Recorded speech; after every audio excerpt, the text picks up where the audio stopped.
On this special three-part series of The Significance, we're sitting down with two extraordinary voices, Victoria Laurie and Karissa Eve, women whose work invites us to look beyond the visible world and trust in what we feel, not just what we see.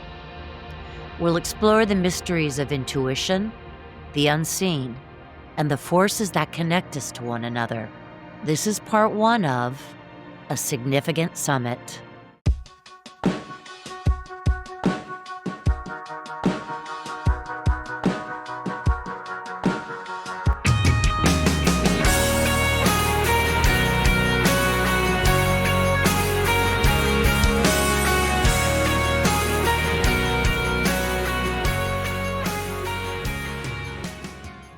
Don't forget to like, subscribe, and hit the notification bell. The Significance with Tyler and Signy starts now. Welcome to a very special edition of The Significance.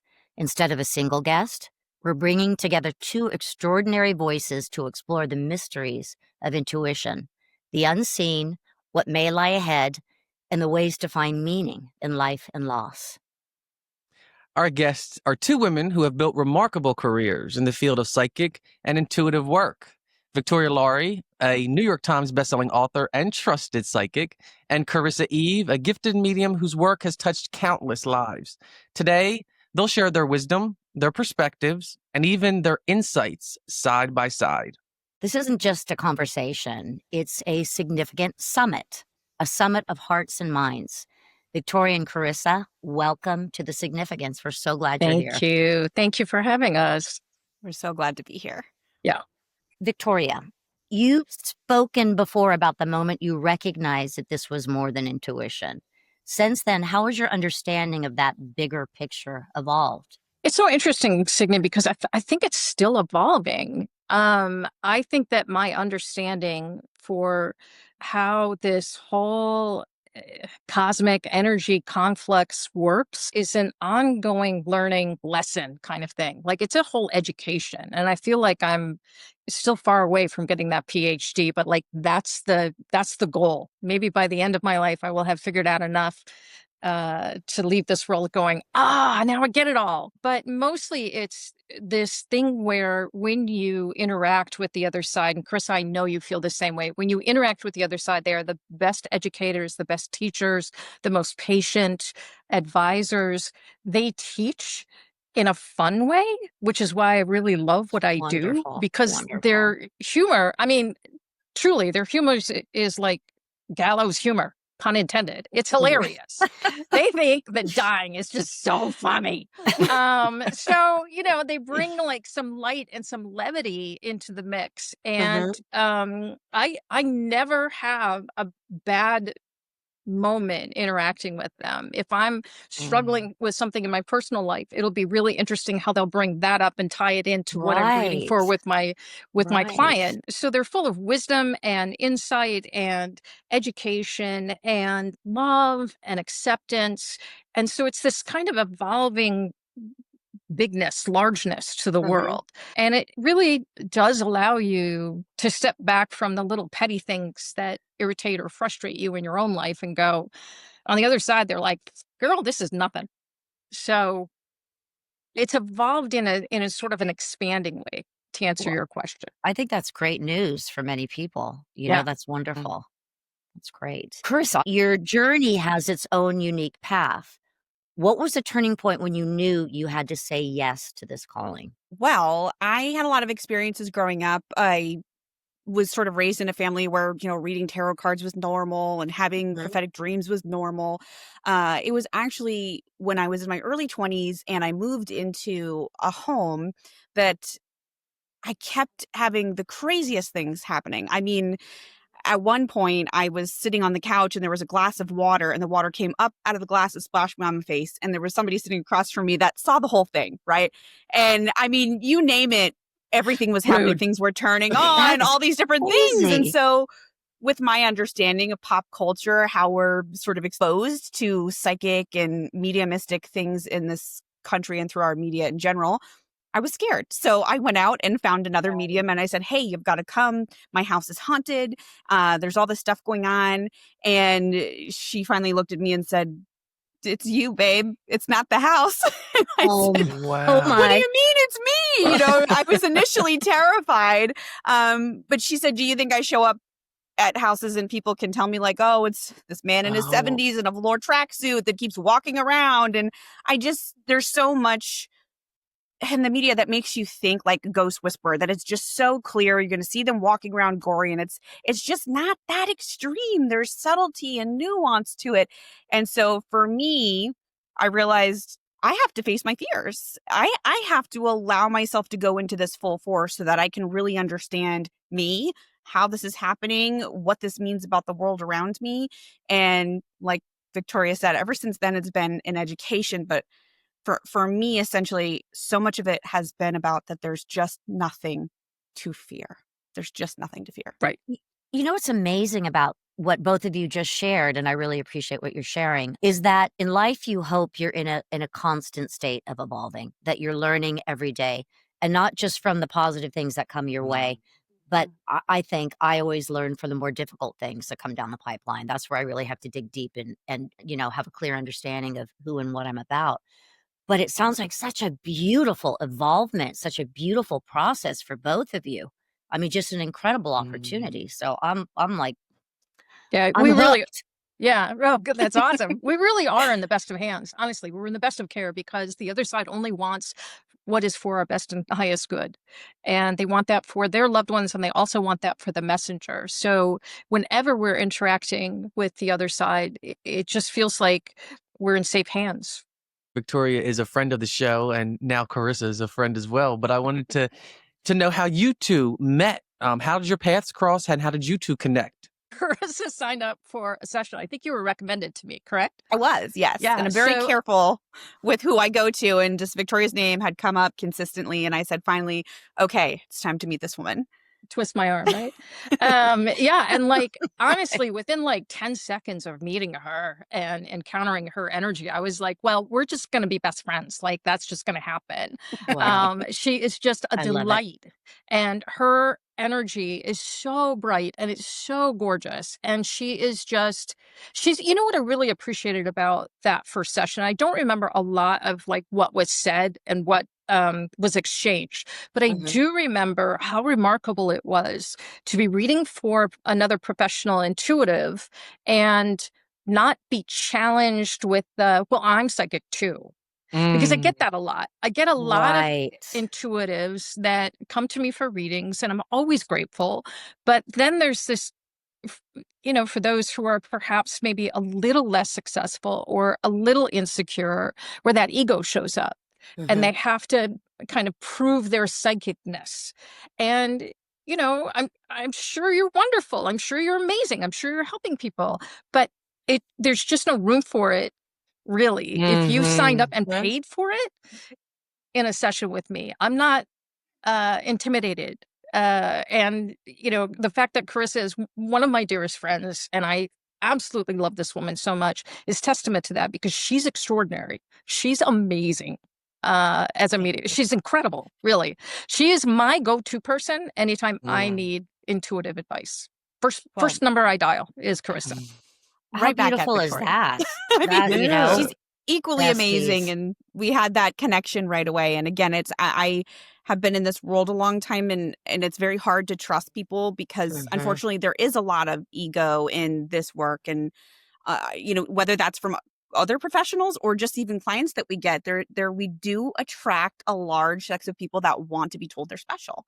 And ultimately, this job is not about being special at all. It as a matter of fact, I love to tell people I'm a glorified receptionist. Okay, this is not about me. I love that. I love that. I love it. I love it. And I think to find somebody that is talented, that is so genuine, and that really has everybody's best interest at heart, you cherish that. And that's what I found in Victoria too. I was really surprised that you mentioned that there are other psychics that go to each other. So that is common. Yeah, totally. Yeah, because reading for yourself, It's so hard because honestly, intuition is an outward projecting sense skill, if you will. So it's kind of like we get stuff in our peripheral, but seeing it head on is really difficult. And it's made 1,000 times easier when you can sit in front of someone that you trust, that you know is hearing clearly, seeing clearly, that can tell you, oh, that thing that you're missing head on is this thing. And they can sort of demystify it for you. We go to other intuitives the same way people come to us. And what I love about interacting with other psychics, specifically and especially Karissa, is that there's just this feeling that when we get together, the energy amps up. And I've experienced with a few other intuitives as well, where the energy just becomes bigger. The sum of the parts is greater than the whole. It's really extraordinary. And you can kind of feel a little buzzy afterward and like you're flying high. So yeah, we're reading for each other tomorrow. This was an excuse to get together and hang out, and then we're like, oh, we should do it. Oh man, I would love to be a fly on that wall. Let me tell you, how fun. It's hard. You just can't be impartial with yourself. So that's the other thing is like, I won't read for family members. I won't read for anybody that is like too close to me where I truly can't separate my personal bias or personal opinions from, because I am the filter. So if I'm dirty because of my own personal opinions, then that information is not able to come through crystal clear. So I'll send him Victoria's way. Karissa, you actually touched upon where we wanted to go into next, and that is how society sees psychics. There's so much mythology, so many misconceptions. So my question to both of you, have you seen certain well-known psychics or media portrayals that you feel have hurt the credibility of this work? And what has been the most damaging stereotype you've had to push back against?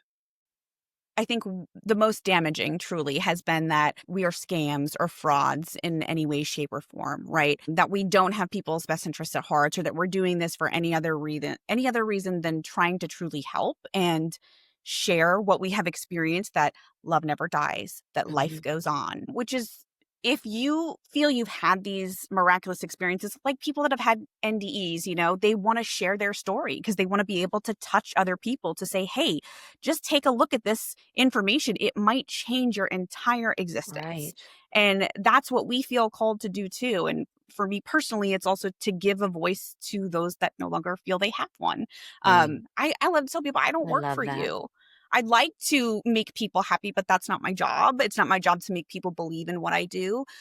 My job is to work for them and to be their voice and to bring that information forward so that they can feel satisfied in the relationship, so that they can communicate whether or not their loved one is going to be able to truly receive that. Most people do, but those stereotypes and, the portrayals that we've had can sometimes harm a client's perception that might be coming in.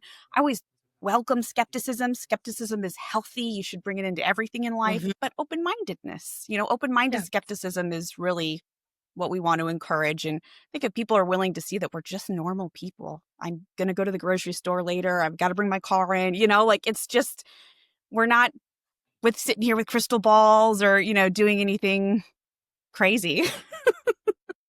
It's so interesting that we're covering this topic because my journey started publicly with writing my very first novel, which was Abby Cooper Psychic Eye. I wrote it 23 years ago, and it was an attempt to explain the intangible. I wanted to tell you what was going on physiologically with me whenever I was sitting in front of a client and reading for them. And I wanted to explain it in layman's terms that you could understand. None of this hippy yippy, airy fairy baloney. I wanted to speak in real terms about how the interaction of energy and my subconscious, the imagination of my subconscious, could fuse together and form a message.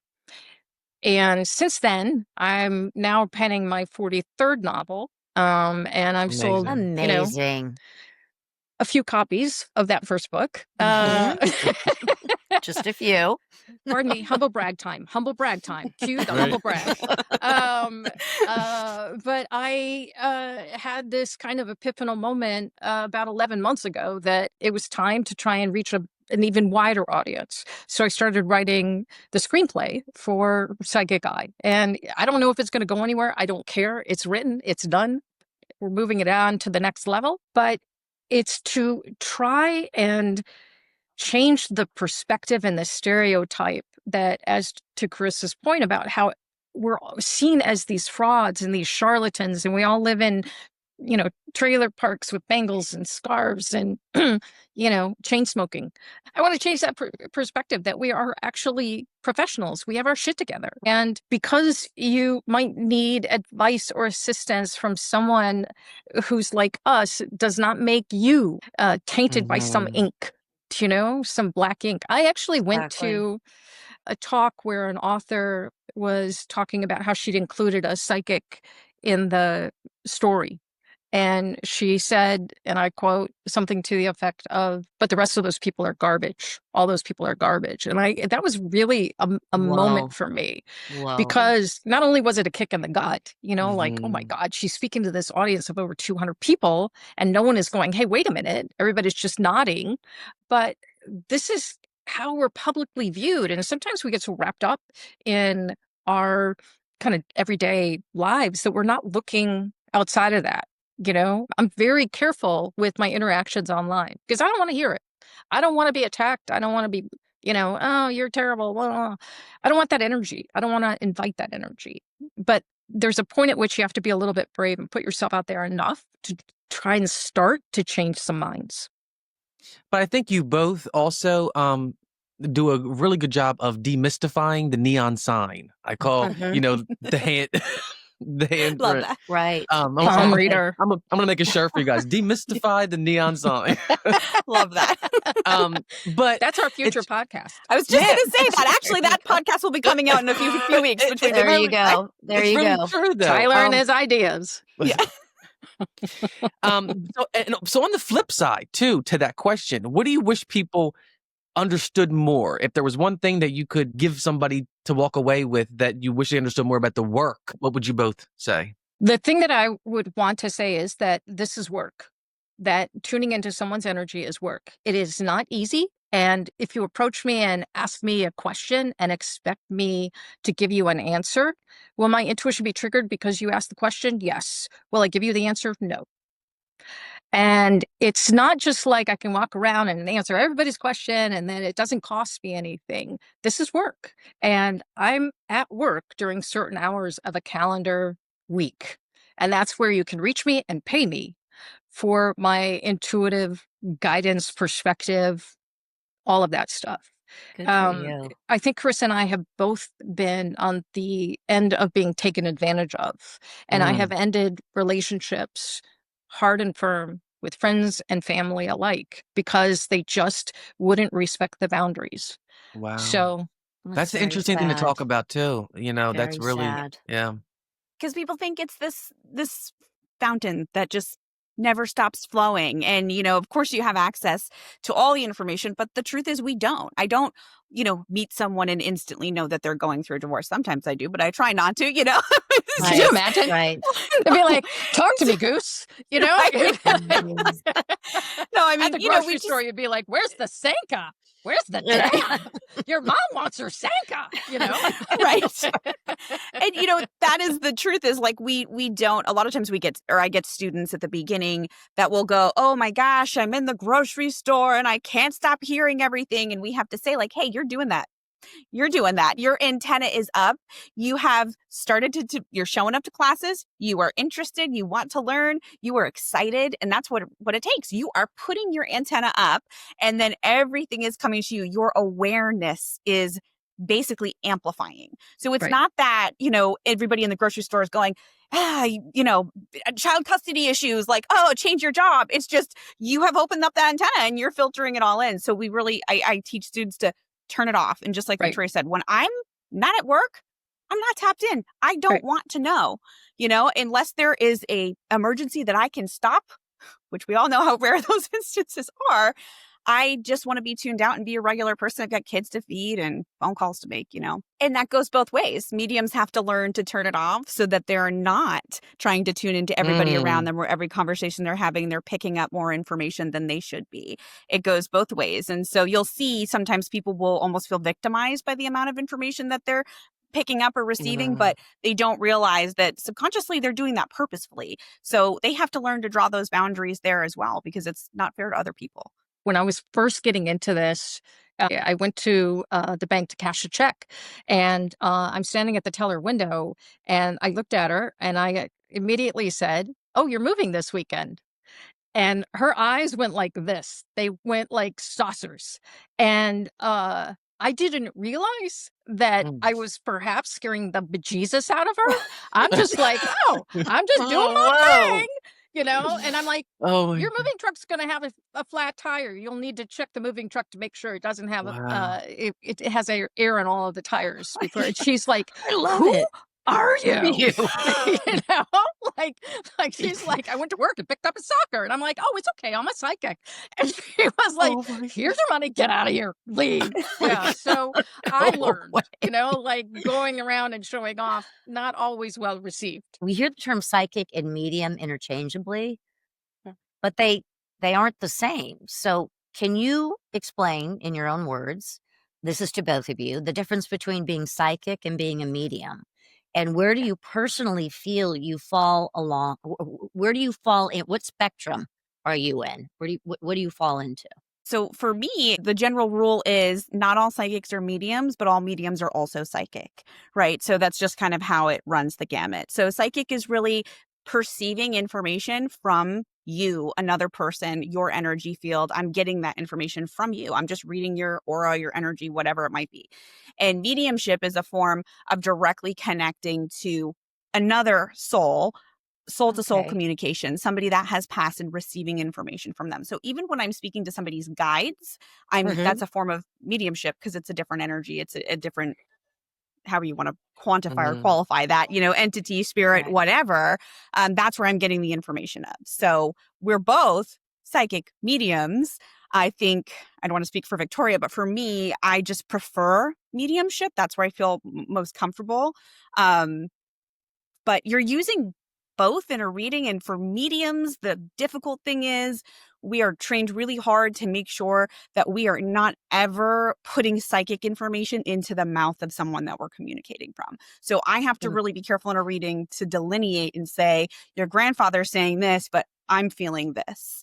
We rarely disagree, but it does occasionally happen. So knowing where the information is coming from is one of the most important things because you want to make sure you're giving the right source the I credit. would think so.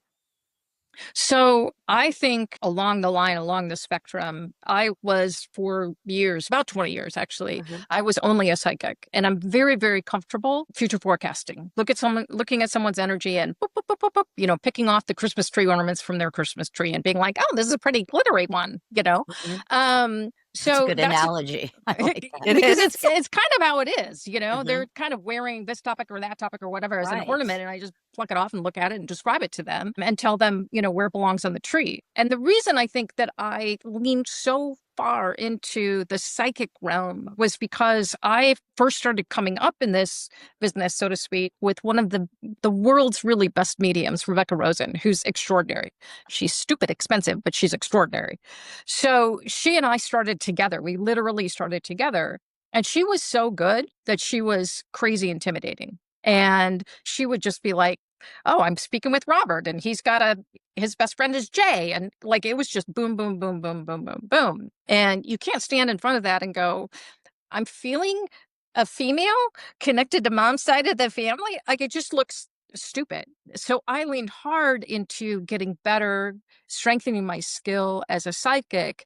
And then a couple of years ago, they just started kind of boop, boop, boop, putting pressure on my energy. And so I would describe it as being psychic, looking into like the future, past, or present of someone's energy it comes from me versus from the other side, it's coming at me. So there's kind of a pressure on my energy when they want to interact. So depending on where the pressure is coming from, I will feel, and how high it is or how low it is, I will say, oh, I'm feeling that someone connected to mom's side of the family is coming in here, feels like an older female, feels like, blah, blah, blah, blah, blah, right? So for me, they're two very separate switches. And just like Karissa said, if grandfather is saying, oh, you're going to start your own business someday, I look as well, because sometimes it's just his wishful hope when it's really you're in this reality and there may be challenges in front of you that would prevent you from doing that. So for me, the perfect marriage is a little bit of both. Victoria, you've shared that you've been shown glimpses of what it's like on the other side. Can you describe that for us? And Karissa, how does that line up with your own experiences off of what Victoria shares?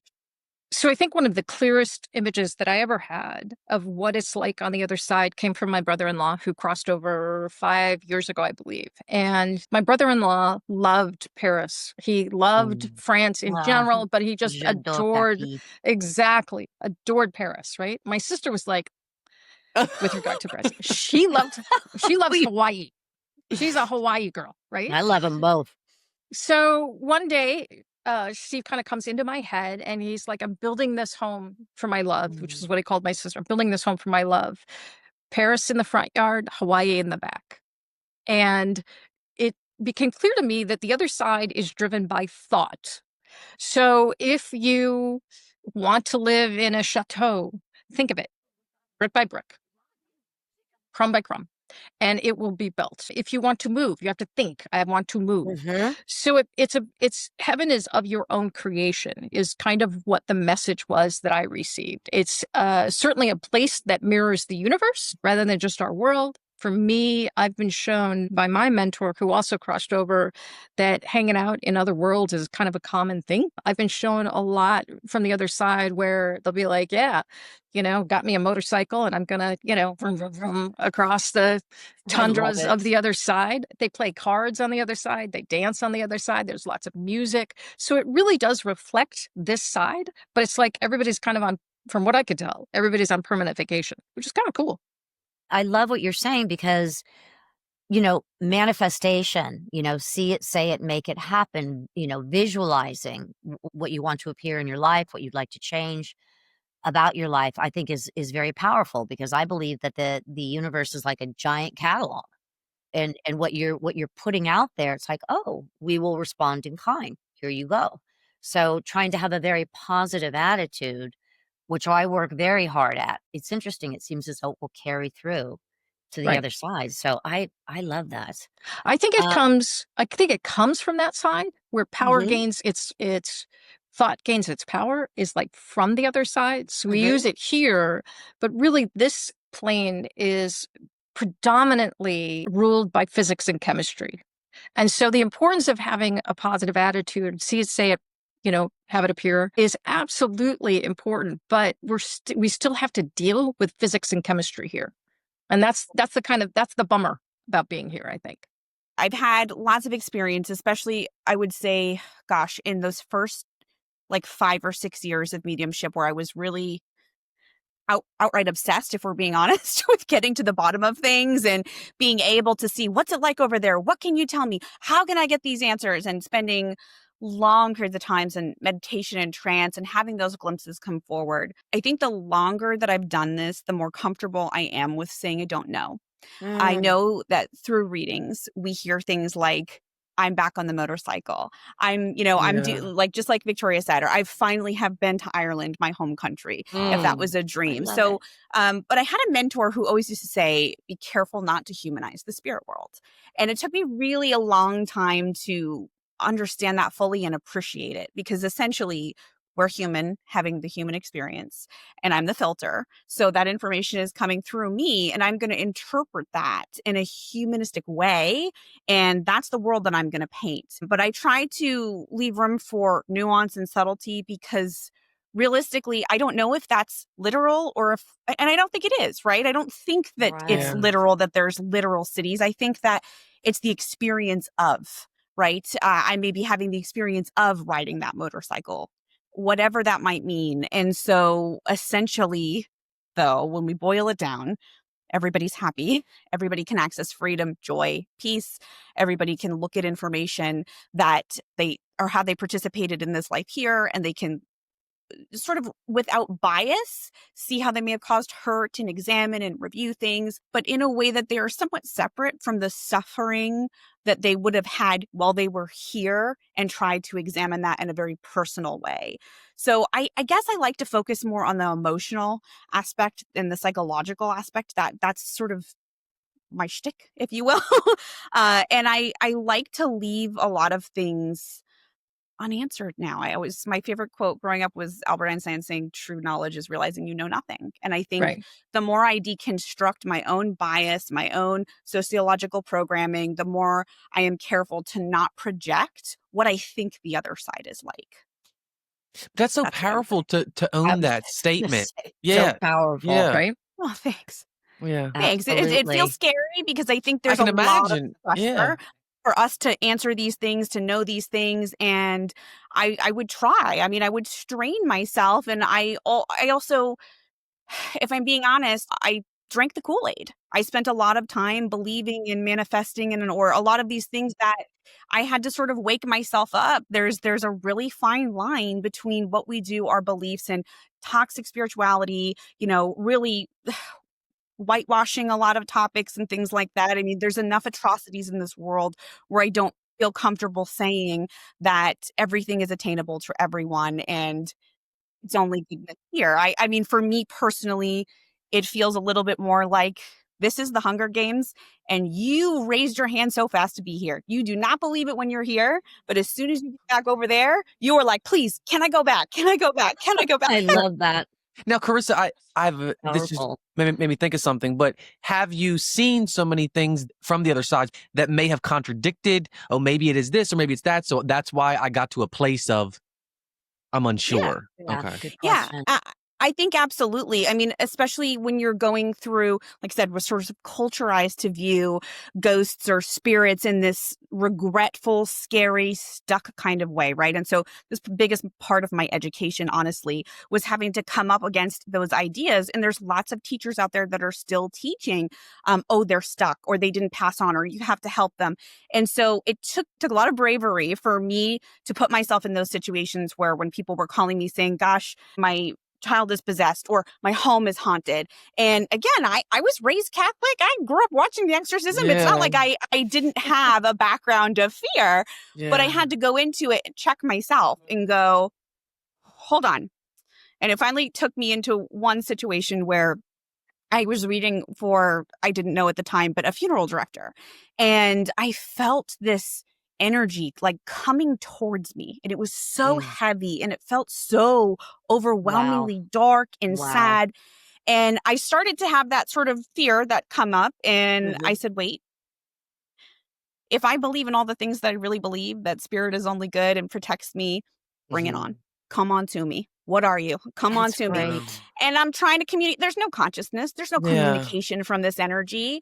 And finally, as I let it come forward and I realized, oh God, this is grief. You are sponging up these families' grief Oh, because you are so right. sensitive and you care so deeply. And this is what you're dealing with every single day. And she was such a wonderful, incredible, kind, loving, gentle person that she was just really overwhelmed with the grief of others and everything she was carrying for everybody else. And, that's just one example. I've had lots of different experiences that contradict those beliefs that are taught. And so I think over the years, that's where I really decided I'm going to listen to spirit and I have to be aware of my own bias and of the things that I'm bringing to the table, but they're my teacher. They're the ones that are going to point me in the right direction. And I think I have felt almost relief from them to not have to explain too much of their inner workings to people here, because essentially we're not supposed to know everything. That's just not how it works while we're here. And curiosity is good. You're given what you're given in terms of the messages, in terms of the symbolism, in terms of the energy. So I think when people go to have readings with both of you, I think there probably are some people that if you can't answer this or you can't tell me this, then you for me, I think I would question if you could answer every question. I think it's so brave for you to say, I don't know everything, because there are some charlatans who would tell you they know everything because that's part of their shtick. It can be uncomfortable to not have the answers, but that is my truth. To Tyler's point about, I will only believe you if you offer this, this, and this. is those are the most difficult readings because we're giving proof. It's just not the proof they want. And when we get like the hardest thing that I, as an intuitive in a reading, struggle to overcome is when someone gives me a no. It's because that shows me their mind is closed. They only want to hear what they want to hear. Mm-hmm. And so overcoming that barrier means that I really just have to trust my own intuition and what spirit is talking about, and just could carry on as if they said, well, maybe. Well, also, no one wants to be wrong or say, I don't know. You know, you learn to do that when you have children, because you can't possibly know everything that they ask you questions about, and being comfortable with it. We all want to present ourselves as though, we're a walking encyclopedia. So it does take a lot of courage to be able to say, I don't know. And I not try to be disrespectful to this, your reading, etc. And what you're explaining as well, which I'm like a sponge, is what the process that you both go through, from getting comfortable with these messages coming to you, getting comfortable with seeing things and knowing things that most people do not, the filtering system you have to develop. I would imagine that at the end of readings, and especially if you had more than one in a day, that you would be exhausted, that it takes, it takes sucks a part of that energy right out of you. And kudos to both of you, because that's seriously, that's it. And then learning, strengthening the muscles to be able to, okay, now I'm turning the off button on, click. Yeah. So, it's like any other muscle, that the more you use it, the more you exercise it, the stronger it becomes. I really believe that. Absolutely. I love to tell people it's just like basketball. Right. Everybody can play. Some people are going to be bad no matter what. And some people have a natural aptitude. And if they just work a little bit harder, they're going to be even better. They're going to be Michael Jordan. Right. Karissa, if they work a lot harder, they're going to be, a little bit and a lot. So, right.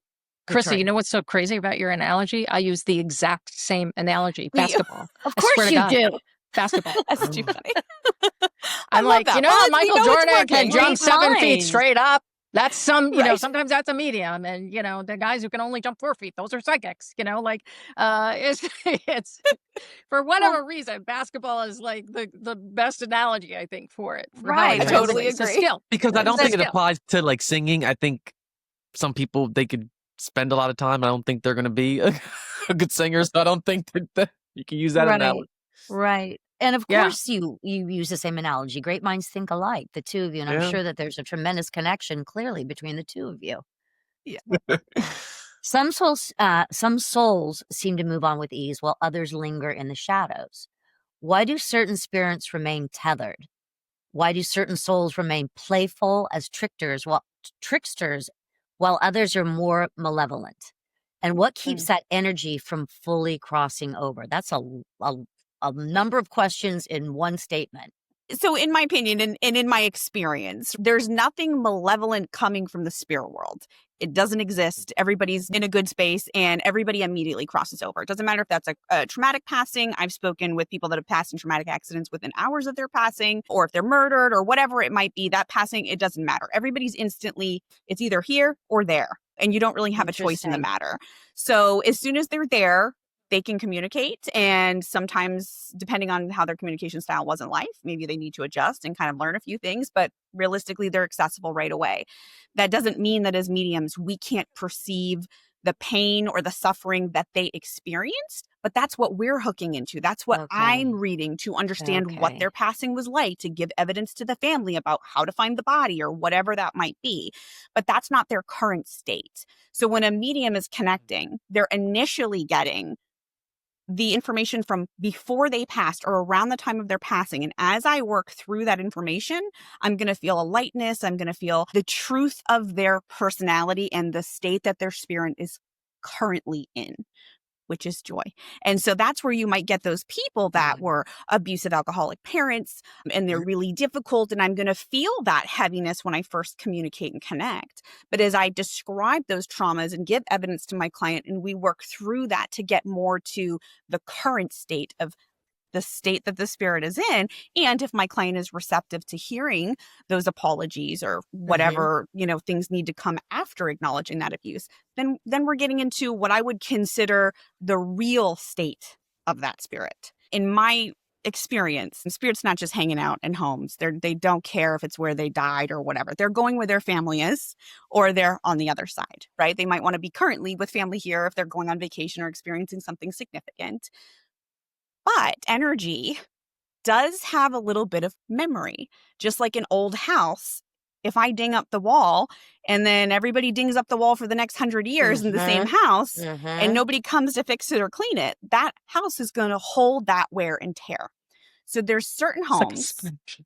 Yeah, like a sponge. And there's certain homes or places that horrible traumatic events have happened. You can go into those spaces and perceive that. Your nervous system racks up. You got the hackles that come. You're very aware of something. The animals will react. They don't like the energy of the chaos or the pain or whatever that spot is holding on to, and you want to go. So it's not that experiences weren't real. It's just, where were they coming from?